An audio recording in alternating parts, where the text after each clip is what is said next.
Bom, pessoal, então vamos continuar aqui o conceito jurídico de Constituição de Hans Kelsen. Bom, eu expliquei para vocês, então, na parte anterior, sobre a norma hipotética fundamental. Falei que o poder constituinte, no ato de criar a Constituição positiva, também é criado esse pressuposto lógico que dá validade à Constituição positiva e a todas as outras normas abaixo da Constituição positiva, tá?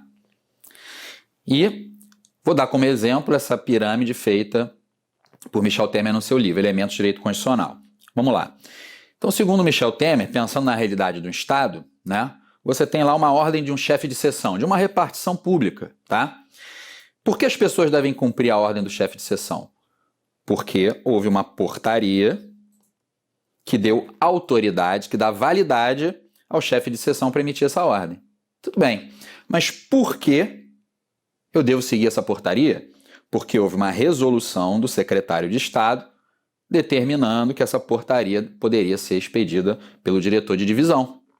Tudo bem, mas por que eu tenho que seguir a resolução do secretário de Estado? Ora, essa é a cadeia de validade da pirâmide kelseniana. É como o direito pensa, reflete. Porque houve um decreto do governador que deu validade, autoridade à resolução do secretário de Estado. Tá, mas e por que eu tenho que seguir o decreto do governador? Porque há uma lei estadual que dá autoridade e validade ao decreto do governador. E a lei estadual retira sua autoridade da onde? De uma lei superior, que é a Constituição daquele Estado. Por sua vez, a Constituição do Estado é respeitada por quê? Porque ela pode dar validade à lei estadual. Ela retira a sua validade da onde? Da própria Constituição Federal. E aí, para o sujeito que está estudando a pirâmide kelseniana, vale a pergunta. Tudo bem, mas e a Constituição Federal? Tira a sua validade da onde? Aí sim, fica mais claro o conceito de norma hipotética fundamental. A Constituição Federal, a Constituição no sentido jurídico, ela retira a sua validade de um pressuposto, de uma norma hipotética, de um pressuposto lógico de que as constituições devem ser respeitadas, que é a chamada Constituição no sentido lógico jurídico. A Constituição Federal seria a Constituição no sentido jurídico positivo. E a Constituição no sentido lógico jurídico é a norma hipotética fundamental. Realmente o exemplo do Kelsen é bastante feliz quando faz uma comparação com as religiões. Então eu tenho lá a Bíblia, né? A Bíblia deve ser seguida, eu sei. Pode ser que um ou outro sacerdote faça a interpretação da Bíblia e tal, as pessoas vão seguir, mas a Bíblia deve ser seguida, ok. A Bíblia seria o documento legal positivo, que as pessoas pegam, abrem, lêem, etc. Agora, por que eu tenho que seguir a Bíblia? Isso é um pressuposto, que na verdade na religião não é um pressuposto lógico, é um pressuposto de fé, é um pressuposto religioso. Dentro do direito, não. Eu tenho que seguir a Constituição Federal, por quê? Porque existe um pressuposto lógico que dá coerência, dá validade a todo o ordenamento jurídico, a toda essa pirâmide de validade, certo? Muito bem, pessoal. Então esse é o conceito jurídico de Constituição para Hans Kelsen, tá? Agora vamos abordar o conceito político de Constituição em Carl Schmitt, certo? Carl Schmitt dizia que a Constituição é uma decisão política fundamental. Nesse sentido, ele se opõe bastante a Kelsen, né? Então vejamos. La Salle dizia que a Constituição deve ser um reflexo dos fatores reais de poder numa sociedade. Quem é forte? Quem tem poder numa sociedade? É a mídia? São os sindicatos? São as igrejas? É um Estado? Isso tem que se refletir na Constituição, senão a Constituição morre, vira mera folha de papel, certo? Conrad Hesse já diz que não. No seu conceito jurídico diz, não, existe uma autonomia própria das normas, principalmente da Constituição. A Constituição tem uma força normativa própria, tá?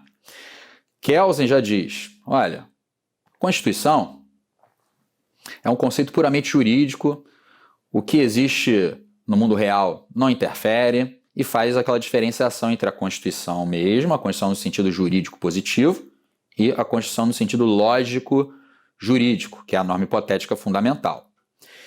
Carl Schmitt faz um conceito de Constituição mais realista, ele reabilita o político dentro do conceito de Constituição. Ele diz, olha, uma sociedade se organiza, se reúne, as forças políticas dominantes tomam decisões e corporificam, solidificam essas decisões numa Constituição. A Constituição é resultado das forças políticas mais importantes de uma sociedade. Podem ser várias forças políticas importantes, podem ser os índios, as mulheres, um Estado, uma grande empresa, um sindicato, uma igreja, pouco importa. Essa decisão política importante da sociedade se corporifica numa Constituição. Ou seja, a Constituição é decisão política fundamental, certo? A Constituição, em regra, trata do que? Algo sobre o qual eu falei lá na primeira parte. Estrutura do Estado, forma de governo e direitos fundamentais. Então, a Constituição fala sobre isso, segundo Carl Schmitt.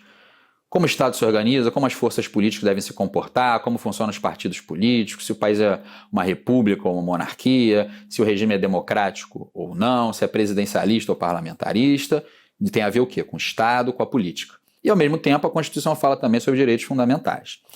Segundo Carl Schmitt, muita coisa entra na Constituição, é colocada lá dentro da Constituição. Não devia estar, mas está lá dentro da Constituição, paciência. A sociedade não tomou uma decisão política, não colocou aquilo na Constituição, então está lá.